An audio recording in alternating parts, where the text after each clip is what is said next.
Sir, yung tanong lang kasi hindi naman kahit nasabihin nating parang pinangungunahan yung proseso, pero pag kasi first time na merong impeachment against the Vice President, paano yung succession? If ever na mangyaring ma-impeach siya, sino ang pipiliin? Susundin ba yung line of succession? SP, sir? Hindi susundan yung line of succession. Yung line of succession, papasok lamang yan kapag sabay na wala ang 1 at 2, sabay na wala ang 1, 2, 3. Doon lamang papalit ang pangatlo o pang-apat. Nakita na natin nangyari yan. Nung natanggal si dating Pangulong Estrada, pumalit si Vice President Arroyo, na bakante ang Vice President, ang ginawa niya, so hindi sabay na bakante. Nag-appoint siya mula sa Kongreso.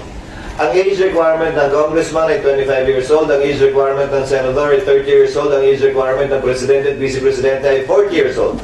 So limitado ang pwedeng piliin ng Pangulo na magiging ikalawang Pangulo mula sa Kongreso na ang edad dapat 40 pataas.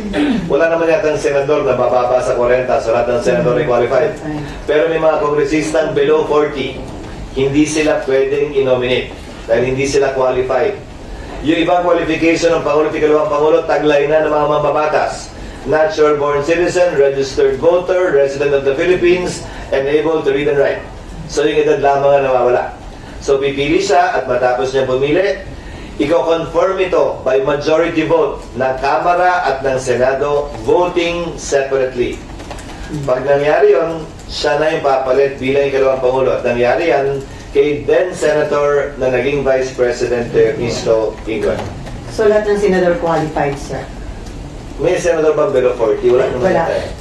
So lahat? So yes, sa Kamara naman, hindi lahat, only because of age. But the President will nominate. Yun ang unang beses nangyari yan sa ating sistema. Nakita natin tumakbo na maayos yun. So may nag-leak na message ni PBBM sa mga congressman na parang sabi niya ayaw na ng impeachment. Sa Senate ba, sa inyo nag-message din yung President? Wala. Wala. At saka kung may patutunguhan naman talaga yung message na yun, na inangkin, inamin na ni Pangulong Marcos, sa Kamara naman talaga. Dahil kung walang matuloy sa Kamara, wala na mga abot sa akin.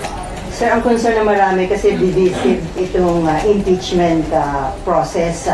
Ito ba maaaring maka-apekto sa peace and order ng ating bansa at maka-discourage sa foreign investor o sa business sector?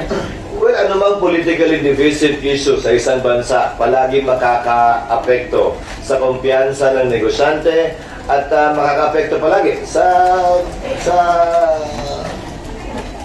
ordinaryong pagtakbo ng pamahalaan. Dahil iba naman talaga ang galaw, kilos at salita kapag nagkalinyahan na ng kampihan ng pula at puti. So yung confidence ng business sector pwedeng maka-apekto, sir? Sa takbo na negosyo? Posibleng maapektuhan, oo. Pero ayon sa economic managers, sa ngayon, dahil nga hindi pa naman natutuloy, puro chismis at usapan lamang naman to, kampante pa rin ng economic team ng Pangulo na ito hindi makaka-apekto hanggang sa pagtatapos ng economic numbers ng ating bansa sa taong ito. So malaking challenge ito sa administration ni Pangulong Marcos. Paano niya mapapanatili stability, yung kumpiyansa ng... Challenge sa ating lahat ito. Lahat ng opisyal, kabilang na yung mga opisyal na involved, pabor man o kontra sa administrasyon. Dahil siguro naman, walang opisyal ng bansa na ayaw maging maayos ang takbo ng pamahalaan at ng bansa. Wala ring ordinaryong Pilipino na gustong magkagulo ang ating bansa. RG. Sir, by having, or if ever there is a proceeding... Kanina pa tayo hypothetical Wala ba tayong real talk? Hindi, kasi... May mas real talk akong nabasa sa ano. Ay, sure. Gusto mo. Sige na, puro hypothetical kasi. Kasi ano, by having all of these impeachment issues this close to an election, hindi ba magiging election issue yan that will affect, I guess, the minds, especially of the judges who are running in the election? Definitely. Naalala nyo nangyari na ito noon? Noong impeachment ni dating Chief Justice Davide. Papalapit na sa eleksyon yon. David, Yung pera. papalapit sa eleksyon yon. Malapit na malapit sa eleksyon. Hindi, mambabatas pala ako nun, miyembro ako ng Kamara nun. Nagkalinyahan ang simbahan noong panahong yon, kumampi kay Chief Justice Davide. Inaaway kami ng mga bishop namin patungo sa isang halalan. Nangyari na yon sa ating kasaysayan. At titimbangin siyempre yon ng sino mang tumatakbo. Kung babalik tanawan ninyo, nangyari sa impeachment ni Chief Justice Davide, hindi ito nakaligom ng 1/3. Pinagbotohan yun sa plenaryo. Hindi nakaligom ng 1/3. Pumosisyon ng presidente noon laban sa impeachment, si dating Pangulong Arroyo, kung nating naalala. So, hindi ito unang beses mangyayari sa ating kasaysayan kung sakasakali. Sir, yung INC... Nandun nga lang ako sa Kamara noon.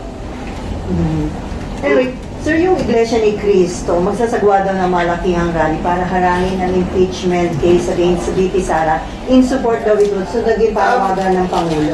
Anong... Ewan ko kung pareho yung napanood mo sa napanood ko, pero ang sabi ng Iglesia ni Cristo, susuportahan nila ang posisyon ng Pangulo na hindi siya sang-ayon sa impeachment. Pero, Malaki ang pagkakaiba nun kung inuna mo na yung pangalawa kaysa sa una. so, may ano na ba? In support yata dun, sir, magsasagwa sila ng malakihang Bilang rally. pagsuporta nga sa posisyon ni Pangulong BBM, Mhm. walang sinabing pagsuporta, kung tama ang pagkakarinig ko, at pagkakapanood ko, kaugnay sa sino mang binabalakang sampahan ng impeachment. So hindi yun... Maliban na lang kung magkaiba yung napanood natin, pero mukhang pareho. Pero sir, ito may in support nga dun sa panawagan ni Presidente na huwag na Yeah. sana magkaroon ng impeachment. Pero hindi naman ito pagsuporta ng INC kay VP Sara. Hindi para sa akin na magsalita para sa kanila. Ini-interpret ako lamang yung kanilang sinabi base sa mga salitang ginamit na ito'y pagsuporta sa posisyon at pananaw ni Pangulong Marcos na hindi makakabuti ang impeachment sa ating bansa sa panahon ito. So itong mangyayari, malukang rally ng INC, patunay na talagang very divisive itong impeachment. Marahil patunay na ayaw nila tulad ng maraming Pilipino na magkawatak-watak tayo kung kailan maganda na sana ang takbo ng ating bansa. At marahil posisyon ito na hindi dapat madiktahan ng isa, dalawa o tatlong tao kahit pinuno pa natin sila na magkahiwa-hiwalay kung magkawatak-watak tayo. Obligasyon ng bawat Pilipino tiyakin at hanapin yung nag-iisang daan na pwede nating pagkasunduan at pagkaisahan sana. Imbis na pilit nating hinahanap yung pag-aawayan natin, pagkakawatak-watak natin at hindi natin pagkakasundo-sundo. Before NIMPA, bilang kayo yung Senate President na magkakaroon ng impeachment, parang, ano yun sir, how do you feel? May concern ka ba? Or mahirap ba yung magiging trabaho nyo bilang kayong Presidente na May nagsabi nga sa akin, kung matutuloy yan, grabe, 3 oras kung papanoorin yan. Sabi ko, ikaw nga manonood lang, kami uupo doon at 3 oras din mahigit. Pati kayo. Trabaho ang tingin ko ito, kung dumating man, haharapin namin. Hindi mahalaga kung gusto namin ito o hindi, kung conveniente ito sa amin o hindi. Ang importante ay trabaho ito na inatas sa amin ng saligang batas. At kung mangyayari man, gagampanan namin ito. Kung ano man ang reklamo o pag-reklamo sa likod o bulong-bulong sa likod, kung gaano kahirap ang trabaho, bahagi na ng pagiging tao siguro yan. Pero patuloy namin gagampanan ito. Gusto man namin o ayaw namin. pero yung mga non-lawyer senator, sir, dapat ba meron silang mga legal advisor para maging tama yung kanilang judgment? Well, nakita na natin dati yan. Hindi naman lahat ng umupo bilang impeachment judges ay abogado. Pero nagpakadalubhasa din sila, nagsanay at nag-aral. Maski naman ako, matagal na akong hindi nagpa-practice. Kung mangyayari man yan, kailangan ko rin mag-review at magbasa ng rules on evidence. Okay, NIMPA and then back to RG. Sir, meron na kayong panawagan sa mga colleagues na manahimik dun sa impeachment complaint sa merits. Pero would you also advise them na maghanda na rin sa possibility, mag-aral na rin ngayon pa lang? Hindi. Dahil ayokong i-assume yung mga mangyayari at ayokong pangunahan. One way or the other. Dahil pag sinabi kong maghanda na, magsimula na kayo, ready, get set, pero wala pang go, baka isipin, ako'y pumapabor o kumikiling sa paghahay ng pagsampa. malalaki na lahat ng mga senador. Matatanda na kami lahat. Alam na namin yung mga dapat at di namin dapat gawin. Kung sa tingin nila malaki ang posibilidad na kailangan na magsimula mag-aral, nasa sa kanila yon. Kung mabilis naman sila mag-aral, mabilis matuto, hindi pa siguro muna kailangan. Hanggang nandiyan na. Pero sir, based dun sa, hindi ko alam kung tama doon i-base, pero based dun sa naging boto o decision ng House sa budget ng OVP, can you surmise from there na malamang-lamang na lumusot yung impeachment campaign? Ayoko pangunahan ang desisyon ng Kamara. At hindi ito pwedeng ibase sa naging desisyon sa budget ng OVP. Dahil political nga na proseso ito, nagsalita ang presidente at political head ng karamihan ng mga partido sa Kamara. So, kailangan din nilang timbangin yun. Hindi pwedeng gamitin basehan yung naunang botohan. Lalo na't nagsalita ng Pangulo kaugnay sa bagay nito.